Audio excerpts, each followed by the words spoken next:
Ауданымызда таза ауа жұтпақ түгілі аяқ алып жүре алмай қалдық деп шағымданған Түрксіб ауданының тұрғындары мәйітхананың осы ауданға орналастырылғанына наразы. Бар өмірі осы жерде өткен Виктор Шайковский бұл маңның жағымсыз иісі жастардың денсаулығына зияндығын айтады.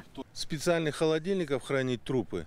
Бұрынғы Қазбек би мен Байтұрсынов көшелерінің қиылысындағы мәйітхананы осында көшіргеніне 1 жылдай болды. Мәйіттерді сақтайтын арнайы тоңазытқыштар да жоқ.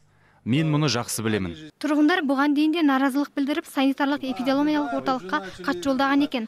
Алайда мәйітханаға қатысты нақты ешқандай әрекет көрінбейді дейді. Вот эти, наверное, может быть, трупы или что перетаскивают. Тұрғындардың уәжін тыңдап, мән-жайдың анық-қанығын білу үшін сот медицинасы орталығының есігін қақтық. Алайда басшылыққа алдын ала хабар берейін деген күзет қызметшісі қайта оралмады.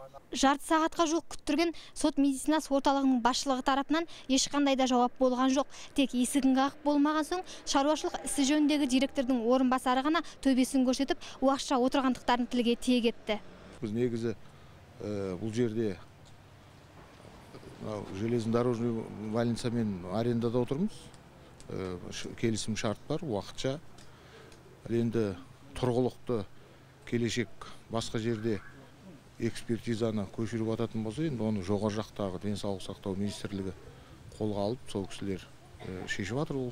Ал санитарлық эпидемиологиялық орталықтың маманы Айман Бекмұхаметова мәйітханадан шығатын жағымсыз иістің тұрғындар саулығына кері әсер ететінін растайды.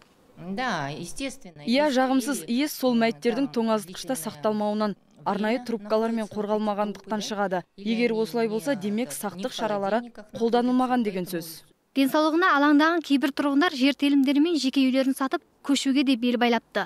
Ал әзірге тұрғындардың наразылығын тілшілерден басқа ешкім тыңдай қойған жоқ. Ақбота Мұсабекқызы, Юрий Проводин, Таң телеарнасының жаңалықтар қызметі.